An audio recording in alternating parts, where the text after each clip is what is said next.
So we're going to talk a little bit about macroeconomic modelling and the work we've been doing at MeasureUp and looking at kind of what's going on in the macro market, what factors and what's been influencing consumer-led businesses, and also what we're actually seeing come through from both a spend perspective, which factors are increasingly important, and I think there's some really interesting stuff there, and also from an ROI perspective across the market and what's actually happening across the market from an ROI perspective.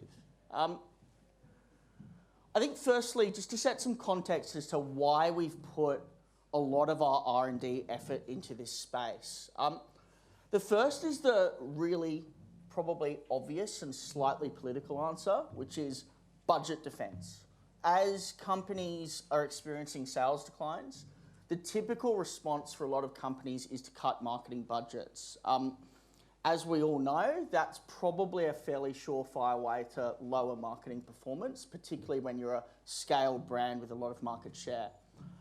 The second is economic factor investment. So one of the things that we're seeing coming through with our customers is certain product lines may be better in a lower economy. E.g., there might be some changes to consumer selection around certain product lines which may lead to adjustments in product marketing. And finally, some of the info is also kind of lost in the aggregate if you're analysing just macro factors. An example of this is we have some brands which experienced massive COVID booms, some brands which got absolutely hammered by COVID. So understanding the importance of these factors and what's driving them is increasingly important to brands who actually want to understand where are sales going to trend and also what's driving sales performance and what's not. At MeasureUp, we have the benefit of a massively large data pool to play with. Some of the numbers you may have seen publicly, we have in excess of $1 billion in media spend that we have access to every single year to model. That large market mix pool data has all these factors across external effects, internal effects, seasonality, all those sorts of elements. For this data set, we've used 50 plus large data sets to model this. The reason that we've used the 50 that we've selected is specifically because we needed 2019 data to normalise some of the trends as well. It's 4+ year samples with COVID and non-COVID coverage. The non-COVID coverage should be fairly obvious as to why.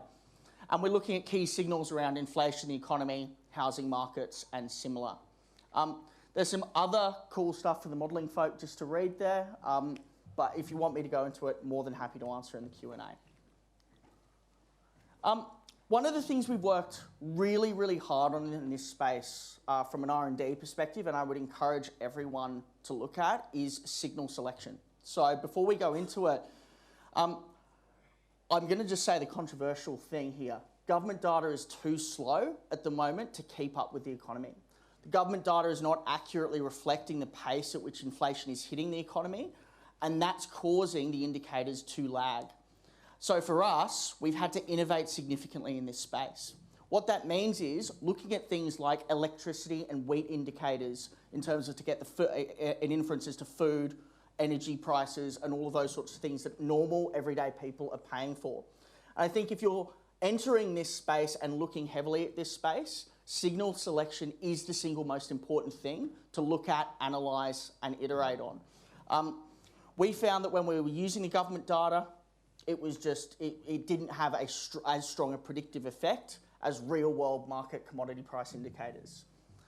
So what are we kind of measuring in terms of the economy and consumer businesses? Firstly, we're trying to establish, is there a relationship between the economy and consumer-led businesses' ad spend? So are people spending less or more, and kind of what does that look like from a normalised perspective?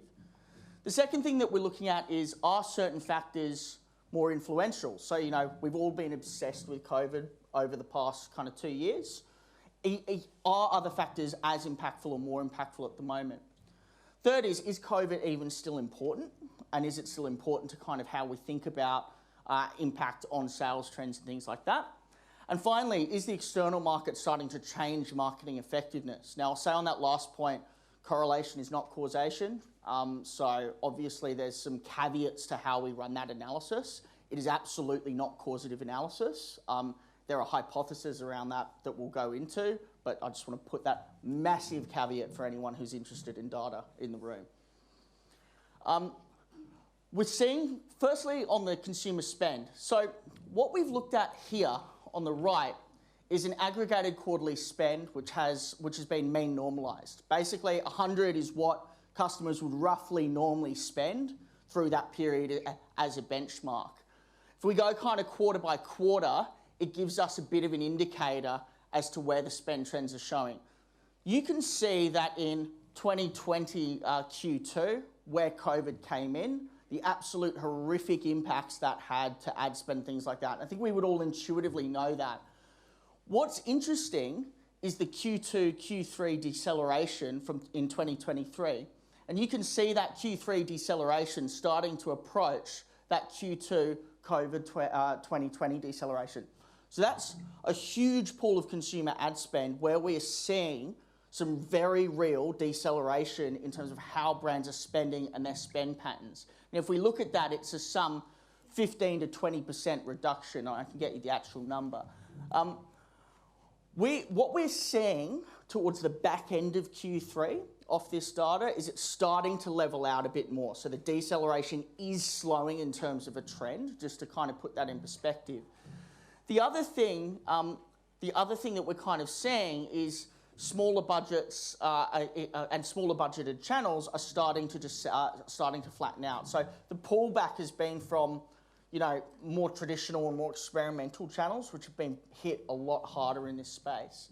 So for us, we're definitely seeing a fairly large pullback in the ad market that we expect to bottom out Q3, Q4. COVID had a massive impact in 2020. There was actually, so if you look at our factors here, 0 is kind of, nothing happening at all. -1 is it's the largest effect we've ever seen in our model within this space. The peak of COVID 1 week actually had a -0.6, which is huge in terms of the overall impact that it was having. What you can see here is COVID really peaked in Q2. It started to come off a little bit. You can pretty much see where the lockdowns got reintroduced in Victoria and New South Wales as COVID's effect spiked. And then you can kind of see it normalising with a slight bump in Q1. Now, the interesting thing about our COVID signals is we featured engineered this space really heavily. So we also include in this press coverage and press sentiment around COVID. Why do we do that? Because if people kind of start talking about a new variant in Omicron, you then start to see a little bit of a dip in sales patterns and a bit of dip in fear. So one of the interesting things to track around pandemics and things like that and signal selection is what's sentiment doing around the pandemic as well, because that's helping us to establish not just whether a lockdown policy is affecting, but whether or not consumer sentiment is actually starting to drive sales down. What you can see now is that the effect of COVID has lessened considerably to around kind of the -0.1 effect. So it's still kind of weighing down on things like, and particularly we see that in kind of travel categories and those sorts of categories that have more of that travel space, but it is still weighing down the economy to a degree, and particularly consumer-led businesses. But inflation is the big kind of topic that everybody is talking about. And what I'm going to show you now is how important inflation now is becoming to predicting consumer sales and things like that across this market. So you can see here, and just bear in mind that mean effect scale has changed from 0 to -0.11, so the scales are not equivalent. Sorry for my crap charting. But you can see the huge pressure now being placed on sales from the effect size of inflation. So the effect size is beginning to approach some of the COVID 2021 COVID levels in size and scale across the market. Why is this important? Because if you're going to be in the business of predicting sales, understanding the sales performance of your business, and you do not have real-time inflation signals in your modelling, in your forecasting now, you're going to be missing a huge effect in the market. there is no doubt that inflation is now affecting every single consumer business in the market, and signal selection here is absolutely critical to modelling this, responding to it in real time, and doing it and responding with the right kind of channels. Finally, cash rate. So cash rate's a really interesting one. We run a really long model over the cash rate. Why do we run a long model? It doesn't change that much, which is kind of, makes a bit of a mucky signal. But you can see how beneficial the mean effect positively of the cash rate was in counterweighting some of COVID's effects. So if you take COVID's effects as being around that 0.38 kind of perspective, that lessening of cash rate policy led to a 0.13 counterbalance coming in, and we could see that playing out through our models.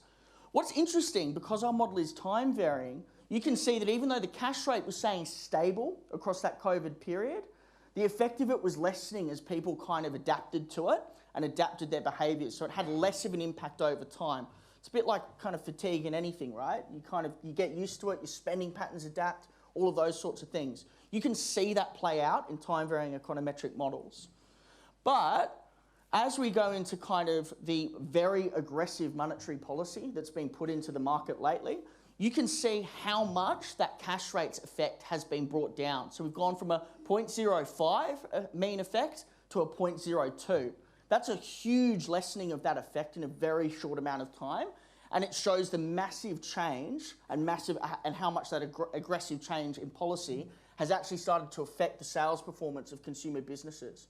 Now, worth noting, cash rate's still pretty low, right? So like comparatively to historical trends, everybody is saying the cash rate is, it's racing up and things like that. Compared to what it has been, it's still low. So it's actually still having a beneficial effect in the market overall. Interesting thing, we've actually just run a little models to start to forecast that out. The number at which we think this turns negative is 4%.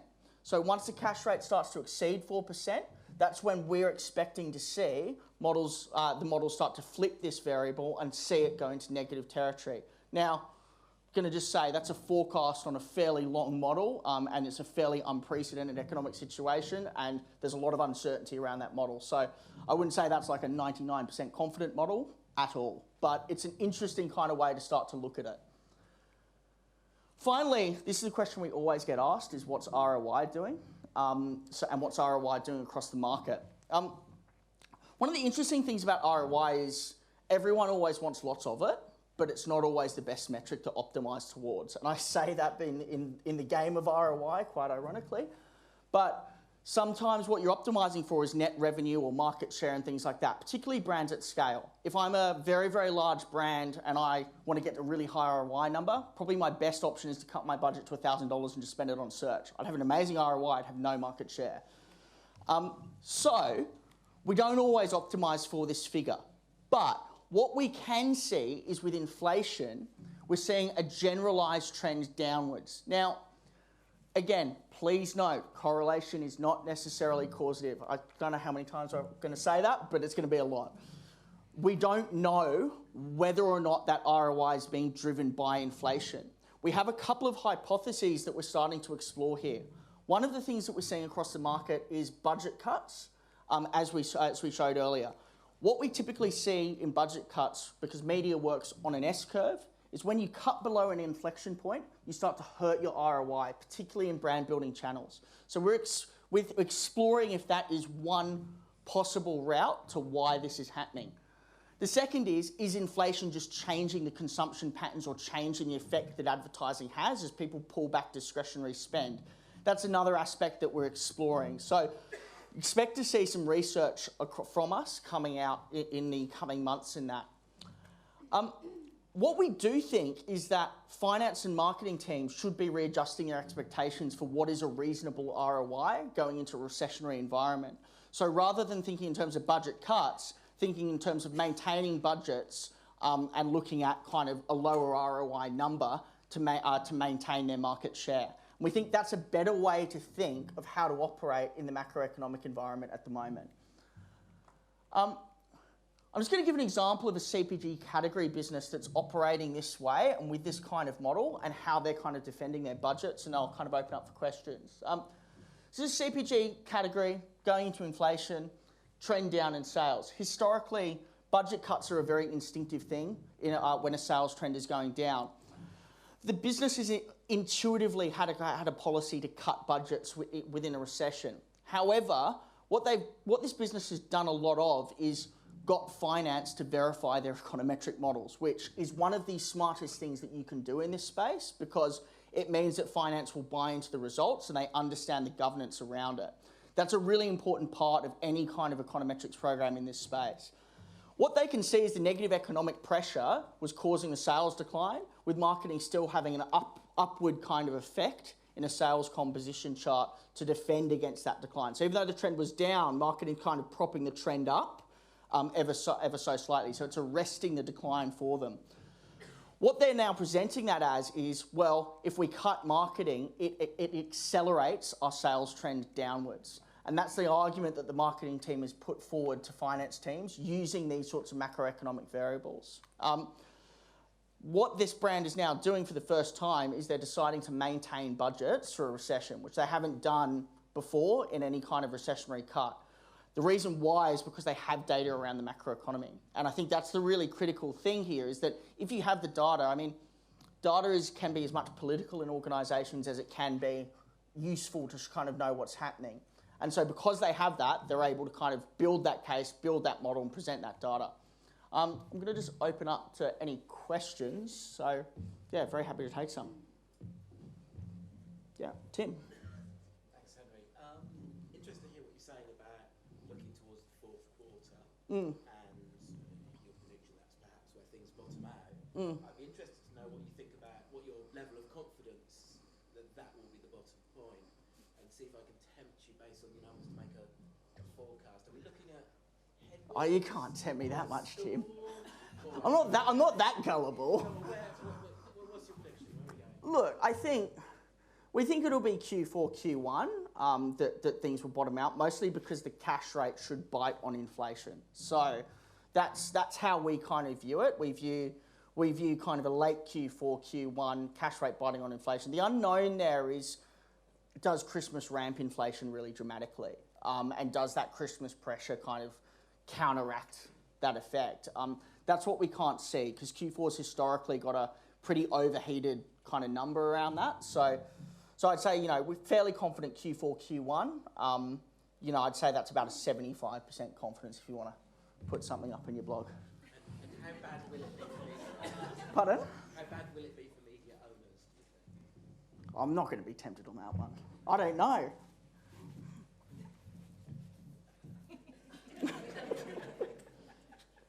Any other questions? JJ, anything in Slido? No. Sorry. No, it's all right. Awesome. Thank you, everyone. Oh, sorry. Yeah. Henry, just a quick one.